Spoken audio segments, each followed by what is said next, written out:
pinulong ko siya para sabihin kung ipso facto resign, marapat niya ng timbangin kung sino-sino ang ipapalit sa mga miyembro ng BTA na tumakbo. Again, 35 out of 40. Ikaw consider daw niya dahil punong beses pa lang niya narinig kanina, kagabi. Kasama namin sa pagpupulong, si Executive Secretary, at kanilang pagpapasyahan daw sa lalong madaling panahon at titingnan at susuriin itong pinahit out namin. So, sino mag-a-appoint, sir?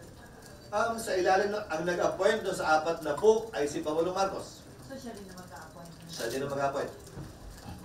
Pero, sir, nakausap niyo yung mga BTA officials, sir, regarding this? Kasi kung maaaring pinangahawakan nila yung provisions ng Bangsamoro Organic Law. Oo, pero hindi sila pwede magpasa ng batas na lumalabag sa batas na pinasa ng Kongreso. Higit pa